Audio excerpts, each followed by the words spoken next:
I'm Brian Scordato, and this is the Idea to Start a podcast that's been called, quote, easily 10 times more useful than my MBA, which probably says more about higher education than our pod, but it was a nice review. We're going to start sending the pod along with some deeper content each week, so if you're a power listener of Idea to Startup, head to gettacklebox.beehive.com or the link in the show notes. Beehive is spelled a bit wildly, so it's gettacklebox.beehive.com. On to it. Today, we're going to talk about a few things I've learned over the last 40 years.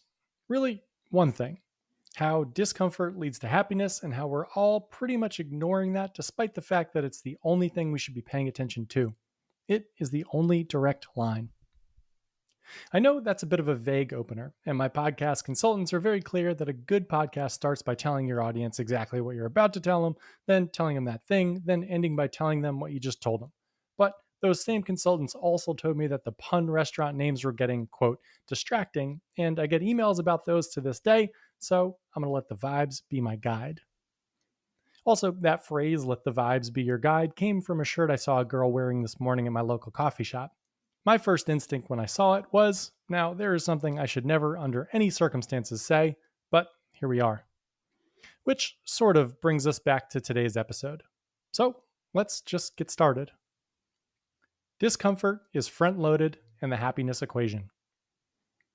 I turned 40 a few weeks back, and that is something. 40 is an age where, unless you've got your head entirely up your ass, you can't help but to have learned a few things. I've spent a lot of time the past month or two trying to figure out what those things are for me. 40 is a funny age because people younger than you think you're old, people older than you think you're young, and you can feel either depending on the direction of the breeze. I felt old walking around my old neighborhood in New York City 2 weeks ago, and I felt young this past weekend in my suburban Connecticut town. I feel old on YouTube, I feel young on Nextdoor, and I feel like I want to put toothpicks underneath my toenails and kick a wall on LinkedIn. 40 is also funny because once you turn 40, there's a really good chance you can go the rest of your life without taking any sort of voluntary risk. It's like that stat that 90% of people over the age of 30 will never sprint again. I bet that 90% of people over 40 never do anything that purposely makes them uncomfortable again. We gather debris and baggage and wounds and whatever else during those first 40 years like we're Wile E. Coyote tumbling down a mountainside picking up sticks and tumbleweed. And eventually, those sticks and tumbleweed get so big that we lose all our nimbleness. The more mass you have, the stronger the inertia will be to just keep doing whatever it is you've been doing. If this was plotted out on a graph with things you do that make you uncomfortable on the y-axis and your age on the x-axis, the line would start high and then go diagonally down until it eventually hit zero, probably somewhere around the year 40. Look at my son. A few weeks ago at a brewery, he wandered over to a group of kids a bit older than him playing with trucks in the gravel. He grabbed a truck that no kid was playing with and started playing with it. And then the owner of that truck, a kid maybe a year older than the little guy, aggressively slapped his hand and screamed, "Mine." That kid's parents watched and did absolutely nothing, which isn't relevant to the story but still pisses me off. And then my son got up, gave a little shrug, and wandered to a new group of kids he'd never met before and played with them instead. He had a blast. He is still nimble. It got me thinking that over the next 15 or so years, he's going to try out for sports teams and take tests and maybe go audition for the lead in the school play. Some of those things are going to go well and some aren't. He'll write, "Will you go out with me?" on a little piece of paper and drop it on someone's desk, and they'll check one of the boxes and he'll be elated or he'll be crushed. Maybe he'll apply to college and maybe he'll get in some places and he'll get rejected others and he'll show up on campus somewhere not knowing a soul. Risk and general discomfort are front-loaded for humans. Which might not sound like a problem to you. You get your lumps early, then you cruise, right? Well, you can tell by my tone that no, that isn't right, because if we were to do another visual math thing on the podcast, well known as the best medium for visual graphs and equations, we'd draw out the equation for happiness. This equation is simple, but it took me 40 years to learn. Happiness equals reality minus expectations. Put simply, happiness is when you surprise yourself, when you do something you didn't think you could, when something is better than you'd expected it to be.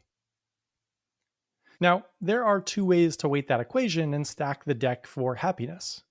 First, you can try ambitious stuff and be successful at it, Or second, you can lower your expectations so that reality consistently rises above them. I wholeheartedly recommend both. But what usually happens when you get older is you do less ambitious stuff, but raise your expectations. You want great, but you aren't willing to pay the uncomfortable tax to get it. Maybe you think that you've already paid your lifelong uncomfortable dues, but that's not how this works. Discomfort isn't like T-Mobile rollover minutes. So you've unconsciously tilted both variables in the equation the wrong way and stacked the deck for unhappiness. We think avoiding discomfort makes us happy, but it all but guarantees the opposite. So, what is the point of this intro? I was looking back at all the things I've learned over the years and the things that made me happy. I've also looked at all the things I've seen our other founders do to be successful, which has made them happy for the most part. A bunch of things jumped out. I'll cover some of them today and others in another episode. But such an enormous amount of what popped up had to do with inertia.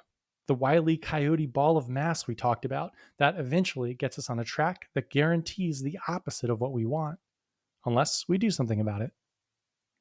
So that is what today's pod is about, doing something about it. Things I've seen other people do about it. My son has no problem walking up to every kid he sees and trying to play with them, because he's only thinking about the upside. What if they're the best truck player on the planet? I, on the other hand, avoid talking to the parents of those kids because I'm worried about the downside. What if they're boring and saying hello ropes me into a 7-minute conversation about their job as a strategy consultant at Deloitte? Kids maximize for upside, adults protect against downside, and one group is much happier than the other. So let's jump into a few things I refuse to call hacks because that word is dumb, but for today, we'll call them observations, or things that might be helpful to you. It's less organized than usual, but as our good friend at the coffee shop says, we're going to let the vibes be our guide. And with that, I really promise I will never say that phrase again. Or will I? I guess you'll have to find out. After a little smooth jazz. The pod consultants are going to love that cliffhanger. Hey, we're starting to offer some new products at Tacklebox, specifically one-off workshops. There's one on setting up your life to support a startup idea, one on finding your North Star and setting up a long-term vision, and one where we help you kick off customer interviews. Head to gettacklebox.com/workshops and click on the details to let us know which you're interested in being on the list for. We'll go first come, first serve. Back to it. Observation number 1. The idea comes later. There's a story I've heard a few times but have never been able to confirm, so it might not be true. But I've heard and seen versions of this play out so many times that even if it isn't capital T true, it's definitely lowercase t true. The story is that J.K. Rowling, author of the Harry Potter books, came up with the idea for Voldemort, the bad guy in those books, when she was mostly done with writing the first book in the series. The whole thing was initially just about a kid who didn't know he was a wizard and then got thrust into a world of wizards, which is honestly pretty interesting, but it's probably just fine. With Voldemort, though, it becomes generational. The Simpsons writers have talked about something similar. They rush to get the first version of their episode script out so that they can figure out what the episode is actually about. They figure out the key points after the script is written, then go back and edit it with the new focus that they found. As I've started writing a fiction book on the side of the pod and Tacklebox, I've trusted this process, and it is extraordinarily weird. I sit down with a blank document and a very vague whisper of what I want the book to be about. Basically, all I started with is it's about a guy who goes to live in a northeast beach town to try and figure out his life. I began there, and I write. Eventually, things just happen on the page, and then I think about those things and mix them with other ideas and build on them. The story sits in my subconscious, and when I'm driving or showering, I'll think of something that might move the plot forward. And now, after a month or two of this, I have an idea for a book. The idea came after maybe 50 hours of writing and 2 months of thinking, and now I can start. Entrepreneurs often talk about pivoting in a linear way. The idea for Instagram for Dogs popped into your head while you were on vacation, so you built Instagram for Dogs. But people used it as a dating app instead, noting that they were single on their dogs' profiles and commenting on other single people's dogs' photos and organizing meetups in parks. So you pivoted and built that app. And yes, in that scenario, the dog dating app is called Fetch. But the general idea that an idea comes to you fully formed and then you pivot to a different fully formed idea is so wrong it pains me to even say out loud. And I think it comes from the X for Y days, the old I'm building Uber for dentists or whatever. The actual way these things work is sure, you might have the idea for Instagram for dogs while you're on vacation, but then you do some customer interviews and realize that idea doesn't solve any real problem, so it never actually get enough momentum for you to get to a pivot. It'd just be nothing. But along the way, you learn about a different bleeding neck problem this customer has, which is maybe that they're back in the office 4 days a week and their dog no longer gets a morning hike and that dog is now gaining weight. And so you thrash on that for a bit, and 4 months in, you're running a concierge MVP with people walking each other's dogs, and then something starts to take shape. There is a clear and obvious tax on interesting stuff in the world. That tax is doing uncomfortable things with a lot of uncertainty. Building Instagram for dogs isn't uncomfortable, and it doesn't have any uncertainty. You can play entrepreneur and hire a development shop and get good branding and launch. That is comfortable. And it won't work. And then you can say, oh, shucks, 95% of startups don't work. And then you can head back to whatever job you had. Paying the tax looks different. It's doing the things most people are unwilling to do. There are no $20 bills just lying on the sidewalk. You've got to search high and low for them in places other people haven't been, with no guarantee that you're ever going to find anything. The tricky part here is that when you flounder, you feel uncomfortable, and that certainly doesn't feel like happiness. It seems like a straighter path to happiness is a clearer set of goals. But that wandering is the only way to get to the ambitious, unique thing that can truly shift the happiness equation. So, I guess the moral here is you've got to set up your life to flounder, to do stuff every day that, as a byproduct, will produce interesting and, more importantly, unique startup ideas or unique opportunities, if you're just thinking about this as life advice. Every one of our successful founders has gone this route. They came in with something that was immediately and entirely wrong. They thought that they had found a $20 bill on the sidewalk, but it was just a Starbucks receipt. Then they dig around places where they're interested and, after a bunch of false starts, find the solid core of an idea worth building and get to work. So you probably need to first recalibrate what you think it looks like to work on something new. This impacts the happiness equation on both sides. It ensures you're after something ambitious, and it creates a realistic expectation for your first idea that won't leave you let down. It is a double whammy. Which brings us to our next observation. Observation number 2. Fiction is way harder than a documentary. The obvious next question is, how the heck do you look for ideas in unlikely spots? Or find these unique threads that other people can't find? Where is this ambitious stuff hiding? Well, here's another lesson I learned from the whole writing thing.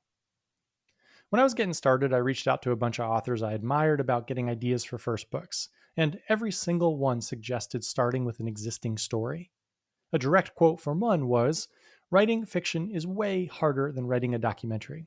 Your book can still be fiction, you can add in the gaps, but start with a story or a number of stories and stitch them together. Great stories are true stories. Get a few people to tell you their stories, then write them out and combine them with your twists, and they'll feel very true." Looking for startup ideas is the same. The best way to thrash around and chase down an idea is not to sit at home and read a bunch of articles and tweets and rack your brain to combine AI plus a customer plus a problem. Tons of founders have shown up on our doorstep and said something like, quote, "I bet auto dealerships would love to get an email each day with email addresses of all the local people who have cars that are 10 years or older. We can easily get AI to do that, and we can probably pull in like their income too and the types of cars they've bought in the past and send them something really compelling." They end up writing copy for this theoretical customer, build a product for that same made up person, then try to sell it to them with a bogus view of their experience. It's a complete work of fiction. Documentaries are so much easier. The way to come up with ideas or find meaningful insights is to just pretend you're making a documentary. Want to build something for people who own car dealerships? Great, go pretend you're writing a documentary on them. Maybe not literally, although it's not the worst idea I've ever heard, but figuratively. Go and watch them work for hours, days, weeks. Look over their shoulder as they try to sell cars to people on the lots, to people over email, to people over the phone, to past customers, to new customers. Look at how they fulfill their orders and interact with manufacturers. And do what any good documentary does. Match the actions of what's happening with the depth of the emotions that person's feeling during that thing. Then go to the customer side. Watch people buy cars. Watch them talk about buying cars. understand the lead up. You'll have 20 ideas by the end of this, and you'll have actual context. And those ideas are things you got by chasing discomfort. Because how the heck are you going to shadow a car dealership guy for 2 weeks? I don't know. That's your job to figure out. The point is to do the thing. Don't pretend you've done the thing and then try to create something you think would be helpful in that theoretical scenario where you did the thing. The world is full of people doing backflips to avoid doing the thing or watch someone else do the thing. That is not ambition. That won't help our happiness equation. Unique inputs deliver unique outputs, which brings us to observation number 3. Observation number 3, Taco Bell prioritization. Prioritize your day by physical pain. One of our best alums did a call a few years ago with some of our current members, and a great question was asked. Quote, how, especially early, do you prioritize what you work on? This is a tough question for entrepreneurs because you can literally work on anything at any given moment. The shock of not having a boss or a quarterly plan or a yearly set of KPIs to meet once you leave your regular job is jarring. His answer was what I now call Taco Bell prioritization. He said, quote, I look at my list of things that I want to get done, and I pick the one that makes me feel queasiest, the one that's most uncomfortable, the one I most want to avoid. If there's nothing on the list that makes me feel queasy, I spend 10 minutes and try to think up something to do that does. The reason is that basically everyone working on the same idea as you will come up with the same stuff to do as you. And if our goal is to be meaningfully different from them, we need to do stuff that they don't do. Everyone pushes away from discomfort, so if I prioritize leaning into it, I've guaranteed that I'm doing stuff different from my competitors. And if I'm doing something that feels comfortable, that's what everyone else is doing, which means I'm wasting my time. The follow-up question was, what about the other tasks, the stuff that maybe doesn't make you feel queasy but needs to get done? For those, our founder said, I rank them by best case and worst case. I look at everything I need to do and I think, what's the best case scenario for this task and what's the worst case scenario if it doesn't get done? Then I rank them by highest ceiling and lowest floor, and I attack it that way. I handle the stuff that can destroy the business first. Then I handle the stuff with the highest possible ceiling second. Eventually I get to the stuff in the middle, although I never actually get to the stuff in the middle. It doesn't matter. And there you go. Taco Bell prioritization. Do what makes you feel queasy. This ensures that if the thing works, you're working towards something ambitious, something that'll help with that happiness equation. The end. Tell stories to execute.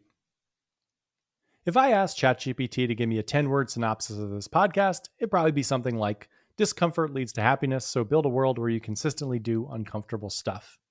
Actually, might as well try it. Here is what ChatGPT came up with. Quote, discomfort fuels happiness. Consistently pursue challenges for personal growth. Meh. It's a little too conference slogan-y for me, but not terrible, robot. The important part of this is how to actually do it. Because there's a reason people push away from being uncomfortable regardless of how many times we talk about how everything good in life needs to get worse first. They've got a bunch of inertia pulling them towards what they normally do, and we need a way to break that inertia. Constantly writing stories is the best inertia breaker I've found. Specifically, 2 types. First, the best case scenario story. The story of your future self being successful with whatever thing you're scared of doing. So, if you want to speak to those auto dealerships from before but are understandably hesitant, take 20 minutes and write out the story of you being wildly successful with them a few months out. So, in a few months, you might be knee-deep in a concierge MVP with one dealership, and you might be using that positive experience to get LOIs with a few others. Suddenly, the uncomfortable piece is a small part of the big, ambitious story. The second type of story is the Daniel Tiger SOP we've talked about, where you just describe exactly what's going to happen to make it less intimidating. So for the auto example, you'll call up a dealership. You'll ask if you can come in and buy the owner lunch and ask a few questions, and they'll say yes or they'll say no. If they say no, the sky doesn't fall, and you move on to the next. If they say yes, you buy them lunch and you talk about their business. Then you ask if you can come in and watch them for an hour while they solve a specific problem. There's another yes or a no. The idea is that laying all of this out breaks the discomfort spell, because nearly everything big and scary isn't big and scary when it's broken down. All of this allows you to build up your endurance and capacity for doing hard things. It's just like any skill. You get better the more you do it, except this skill leads directly to you being happy. A bit of a random episode, but some stuff I've been thinking about at 40. I let the vibes be the guide. I promise that's the last time. Also, someone should probably start Fetch, right? This was the Idea to Start a Podcast brought to you by Tacklebox. We're starting to offer some new products, specifically one-off workshops. There's one on setting up your life to support a startup idea on the side, one on finding your North Star and setting up a long-term vision, and one where we help you kick off customer interviews. Head to gettacklebox.com/workshops and click on the details to let us know what you're interested in. We'll let people in, first come, first serve. Have a great week.